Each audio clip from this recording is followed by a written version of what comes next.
Je vous remercie, Monsieur le Président. Monsieur le Président de l'Assemblée nationale, j'ai l'honneur, au nom du gouvernement de la République, de demander à la représentation nationale le vote de la présente loi d'amnistie générale.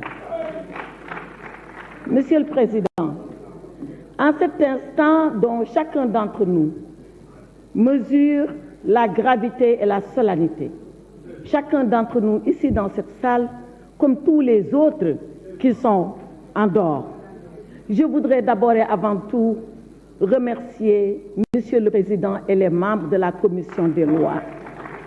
Monsieur le Président et les membres de la Commission des lois, pour avoir compris hier, tout au long de notre débat, le sens, la portée et la signification profonde de ce projet de loi.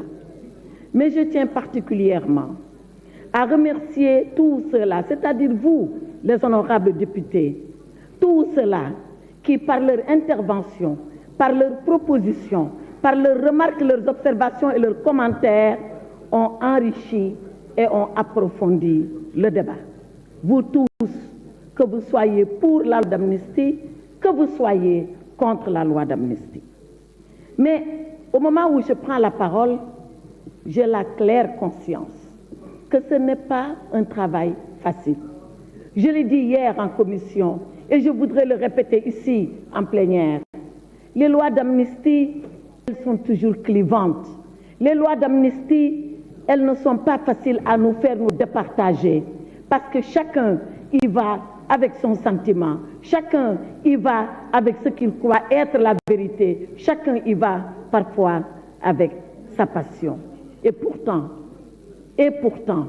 depuis que le Sénégal est Sénégal, beaucoup de lois d'amnistie ont été votées. Et elles ont été votées par la même Assemblée nationale, là où vous-même vous êtes assis en ce moment. Le 18 octobre 1960, c'est une ordonnance qui a prononcé une amnistie au Sénégal. Le 24 janvier 1964, c'est des députés du Sénégal qui ont voté une loi d'amnistie. Le 24 février 1967, c'est encore la même Assemblée nationale qui a voté une loi d'amnistie. Le 19 mars 1976, encore les mêmes députés que vous ont voté une loi d'amnistie. Le 6 mai 1981, l'Assemblée nationale du Sénégal a voté une loi d'amnistie. Le 4 juin 1988, encore vous les députés avez voté une loi d'amnistie. Le 10 juillet 1991, encore une loi d'amnistie. Le 21 juillet 2004, une autre loi d'amnistie et le 17 février 2005, la dernière en date. Alors, honorables députés, voter une loi d'amnistie par les députés n'est pas quelque chose d'exceptionnel. C'est quelque chose qui fait partie de votre mandat, qui fait partie de votre devoir. Mais, Monsieur le Président, pour avoir fait le décompte de ces lois d'amnistie, c'est pour venir à la gravité du moment. Au moment où je vous parle, Monsieur le Président, honorable député, j'ai la claire conscience de ce qui s'est passé dans notre pays. Au moment où je vous parle, j'ai dans ma tête les jeunes filles Fatou Bintou Diallo avec sa petite sœur Oumou Kalsoum Diallo, calcinées dans le bus à Yara, tuées et assassinées de façon gratuite. Je me rappelle de ce que j'avais dit ce jour-là. Un journaliste étranger m'a dit « Mais madame, pourquoi vous parlez tout le temps de terrorisme? C'est quoi pour vous le terrorisme ?» Je dis « Le terrorisme, c'est la violence gratuite, que rien ne peut justifier. » Moi, je m'appelle Aïssata Tall. J'ai pris la responsabilité, le libre arbitre, le choix d'aller faire la politique. Si je meurs assassinée pour mes opinions politiques, alors c'est mon choix. Mais ces deux petites filles qui avaient quitté le matin leur tante à Kounoun, qui lui ont dit « Tata, au revoir, on va à Médine », qui ne sont jamais arrivées à la Médina. Parce que tout simplement, quelqu'un a décidé qu'elles allaient mourir là, sur place dans le bus. Et que dit le père, Mamadou Wouri Diallo? Monsieur le Président, je prends mon téléphone.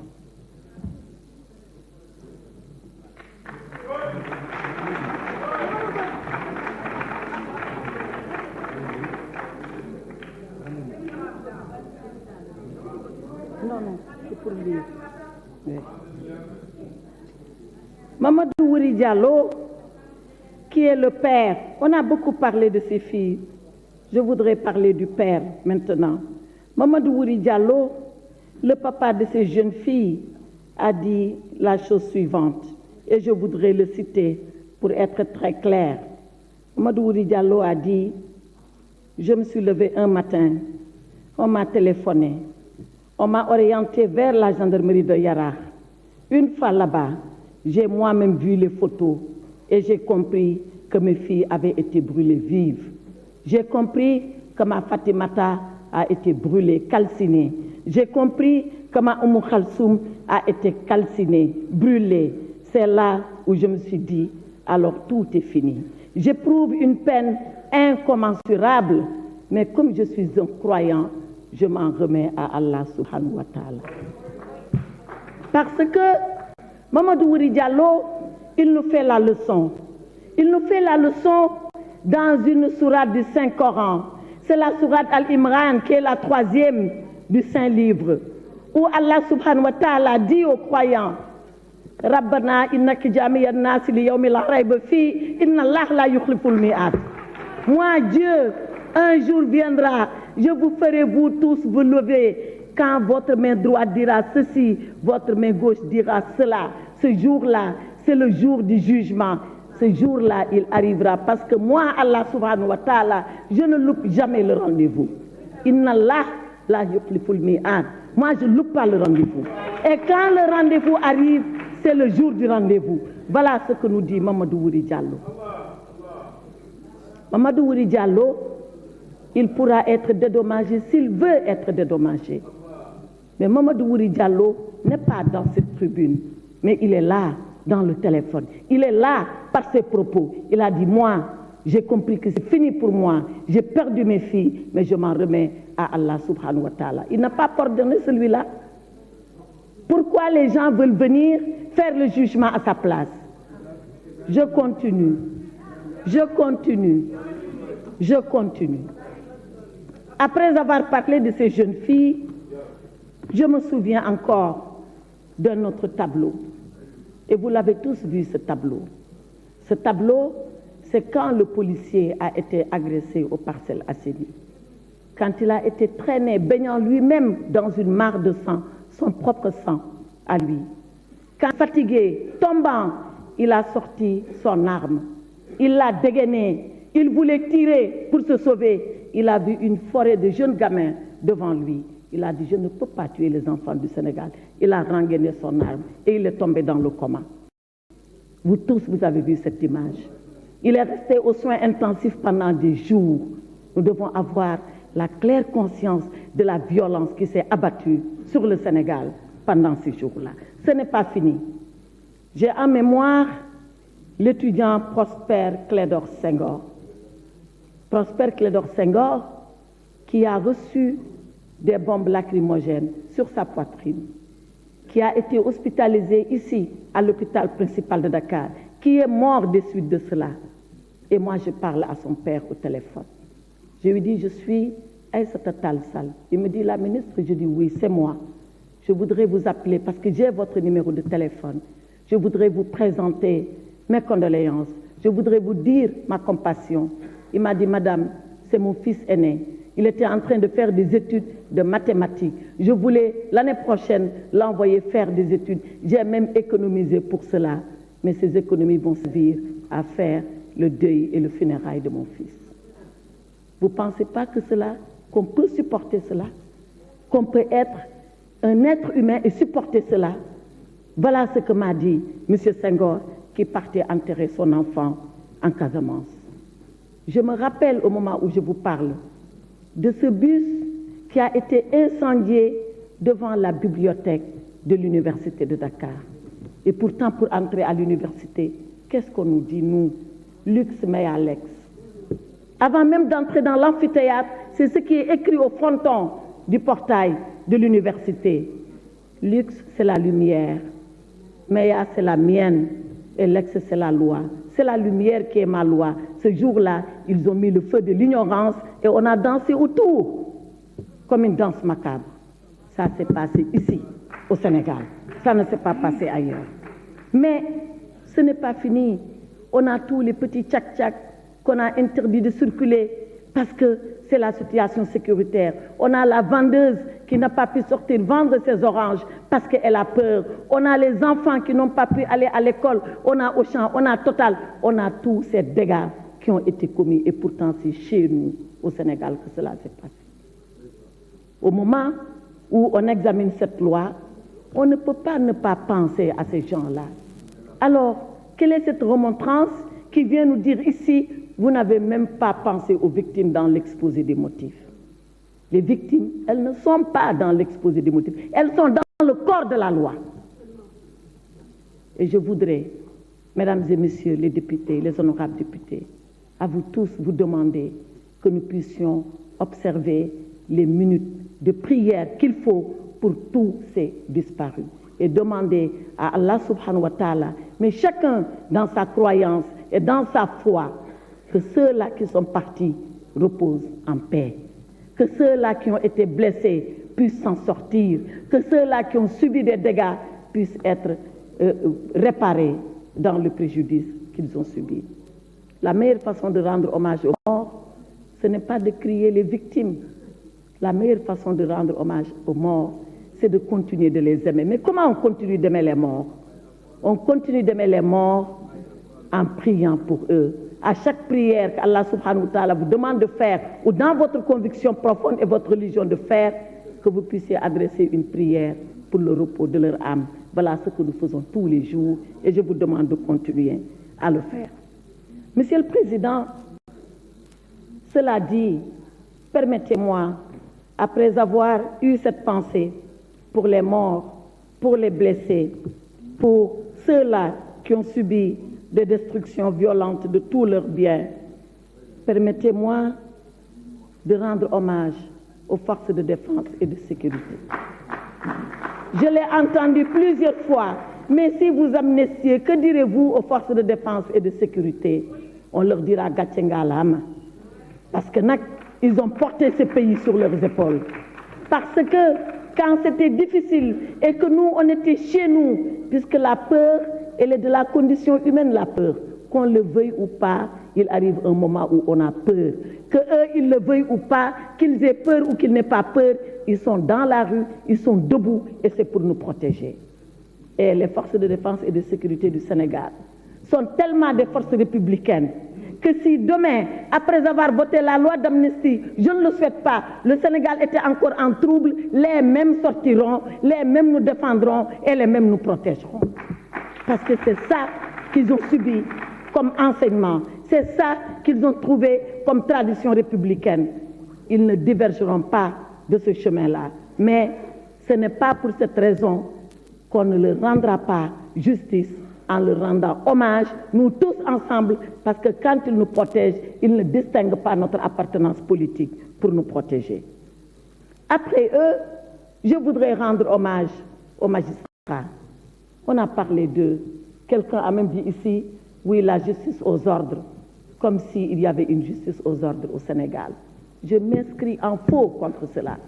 Et je le dis ici, je le répète, le jour, encore une fois, où quelqu'un aura maille à partir avec la justice, il saura si la justice est aux ordres ou si la justice ne l'est pas. Les magistrats qui ont fait leur devoir, sans rechigner, sans murmure, sans réprobation, sans même approuver ou désapprouver ce qui se fait, parce que seulement c'est leur devoir de le faire, et qu'ils ont juré en prêtant serment de le faire. Ces magistrats-là, on ne peut pas les dévier de ce chemin. Et je voudrais leur rendre hommage à tous ces procureurs, à tous ces juges qui ont instruit, qui ont rendu la décision pour avoir seulement fait application de la loi en respectant leur conscience. Alors la loi d'amnistie. Je disais que la loi d'amnistie, elle a toujours été clivante, elle a toujours porté lieu à contestation, à discussion, à rejet, à approbation. Et dans tous les pays du monde, dans tous les régimes du monde, dans toutes les assemblées délibérantes du monde. On m'a dit, vous aurez fait appel aux nazis et au Rwanda. Je n'ai jamais fait appel à cela. Quelqu'un en a fait le commentaire pendant les travaux de la commission des lois et on l'a rapporté. Je sais très bien ce qui s'est passé dans le système nazi. Je sais très bien ce qui s'est passé au Rwanda pour être une avocate et savoir ce que les Gachacha ont fait. Je n'ai jamais dit que le Sénégal était comme cela. Par contre, je continue de dire que dans ce pays, il s'est passé des choses graves et absolument graves. Mais ce n'est pas parce qu'on vient ici demander l'amnistie que les gens sont en train de nous dire ce que vous disiez alors à l'époque n'est pas vrai, la preuve vous demandez l'amnistie. Mais c'est parce qu'il y a eu des faits qu'on demande l'amnistie. L'amnistie ne se fait pas ex nihilo. C'est parce que dafa am lu fi xewoon loolu indi amnistie bu fi dara amuloon comme niñ ko daan waxee kon amnistie du am. On n'amnistie pas le néant, on n'amnistie pas zéro, on amnistie des faits et des faits qui se sont passés. Et ces faits, nous les savons, nous les connaissons et les dossiers sont là, ils existent. Donc, nous avons, Monsieur le Président, la claire conscience de ce qui s'est passé au Sénégal, des dangers que nous avons courus et frôlés ici au Sénégal. Je ne voudrais pas m'appesantir là-dessus parce que Olof yee ko wax et ils sont très sages nettali xuloo rek lay indi waaw kon bokk loolu nañ ko teg nee te ñu jàmm sante te bañ a xuus ci wax ji parce que buñ ci xuusee nag yuux bi dina jib fuñ ko foogewuloon. Maintenant, on nous pose des questions. Pourquoi maintenant cette loi d'amnistie? Pourquoi pas avant? Pourquoi pas il y a 2 ans? Pourquoi pas il y a 3 ans? Pourquoi amnistier des gens qu'on n'a pas encore jugés? Pourquoi on a comme l'impression qu'on est en train de fuir, de se sauver de la Cour pénale internationale? Parce que wax ji buñ ko nar a wax dañuy wax lépp mu leer mu jeex benn bu ci nekk nag ñu tontu parce que amul benn buñ ci ragalu tontu amul benn buñ ci ragalu tontu. On a l'impression que oui, le président Macky Sall, il veut cacher, préserver ces gens, il veut préserver les hommes et les femmes qui l'ont aidé, il veut préserver sa famille. On répondra à cela parce que ce n'est pas une question. Donc, le contexte. Pourquoi maintenant? Eh bien maintenant parce qu'il s'en va et il veut laisser le pays en paix. Ce que Abdou disait là tout à l'heure, c'est moi qui l'ai dit hier et je suis fière de le rappeler. Je disais que ce que le président Macky Sall a vécu en termes de troubles, ah, da ngay doon gër gu dëgër de loolu dal la te nga ne temm nga teew nga toog. Et moi, je l'ai vécu personnellement avec lui. Farba ko gonga wala wana gonga. Je l'ai vécu. Où les gens lui ont dit, il dit si je dois mourir dans ce palais, je mourrai là. Personne ne m'en fera pas sortir. Parce que c'est le Sénégal qui m'a élu. Et je disais hier à la commission des lois, et c'est ça que le président Abdou voulait dire, oh, c'est pas parce qu'on lui a montré un couteau pour vouloir le planter sur la poitrine que lui, il va trembler. Ce n'est pas comme cela. Mais quand même, il dit, moi, ce que j'ai encaissé, ce que j'ai supporté, je ne le souhaite pas à mon pire ennemi. Mais je ne le souhaite pas à mon successeur. Donc il faut qu'il vienne et qu'il trouve un Sénégal calme, apaisé, réconcilié, si nous voulons de la réconciliation. Si nous voulons de la réconciliation. Voilà le pourquoi du maintenant. Pourquoi on amnistie alors qu'on n'a pas jugé? Mais parce que le législateur que vous êtes en train de vous poser des questions dont vous avez la réponse.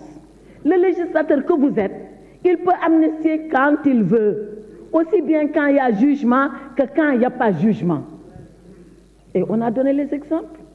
Quand il y a eu le problème de la Casamance en 1988 et qu'Abdou Diouf s'est levé et a dit nous devons transcender, nous devons dépasser cela. Je vous demande, juger ou pas juger, d'amnistier les faits de Casamance. Et c'est les mêmes députés que vous qui l'ont fait ici, dans cet hémicycle. Donc, on n'a pas besoin obligatoirement d'avoir un jugement pour prononcer une amnistie. Par contre, et je réponds à ceux-là qui ont dit pourquoi pas gracier, par contre, on a toujours besoin d'une condamnation définitive pour gracier. Et parmi ces gens, il ne faut pas se tromper, hein, il y en a beaucoup qui ont été jugés. Il y en a beaucoup. On dit qu'ils n'ont pas été jugés parce qu'on parle des cas les plus... ceux-là qu'on connaît. Mais les pauvres qui sont dans l'anonymat, là, dont personne ne se soucie. Mais beaucoup ont été jugés. Beaucoup. Donc, il ne faut pas jeter ça comme ça de façon générale pour dire oui, on a amnistié alors qu'il n'y a pas de jugement. On peut vous donner le nombre de dossiers jugés, réglés, traités, mis à part, pour lesquels d'ailleurs certains ont fait appel, qui vont bénéficier de la loi d'amnistie si vous la votez. Alors, est-ce qu'on n'est pas en train de se protéger contre la Cour pénale internationale? Mais il faut savoir de quoi on parle. Qui peut aller à la Cour pénale internationale? Et pourquoi doit-on aller à la Cour pénale internationale? Celui qui peut aller, c'est un État partie, signataire, et le Sénégal est signataire.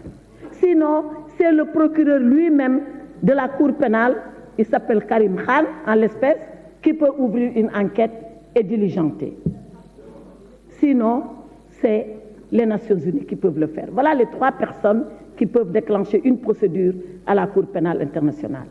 L'État qui a signé, le procureur de la CPI ou alors l'Assemblée générale des Nations Unies. Et pourquoi peut-on le faire? Là aussi, 3 raisons. Il faut un crime contre l'humanité, il faut un crime de guerre, il faut un génocide. Voilà les 3 personnes et les 3 raisons pour lesquelles on peut aller à ces pays. Waaw, ana lu fi xew ba ñu ñuy xoqatale ces pays? Lan la? Ana lu fi xew ba ñu ñuy xoqatale ces pays? Wala da ngeen yaakaar ni ñi dem ces pays défendre ba génn ci ñooñu gën ñun wala ñooñu gën fit? Man de ku ma yóbbu ces pays ma wuy la. Parce que defuma fi dara loo xam ne man yóbbu na ma ces pays. Te nag ni may lakkarte nit ñi ba ñu génne leen xanaa mun naa ko lakkarte sans bopp ba génne sans bopp. Pourquoi? Qu'est-ce qui s'est passé? Donc gis ngeen waxu ces pays boobu nañ ko teg ci suuf. Ce qui se passe ici, c'est nous, comme on dit dans nous, ñun les Sénégalais ci suñu biir bu ñu yaakaar ni Macky Sall daf ko def pour dafa am ñu mu bëgg sauver ñooñu nax nañ seen bopp te ñu ngi bëgg a nax askan wi mën nañ nag nax seen bopp mais kenn mënu fi nax askanu Sénégal ndax dañoo yeewu bu yàgg.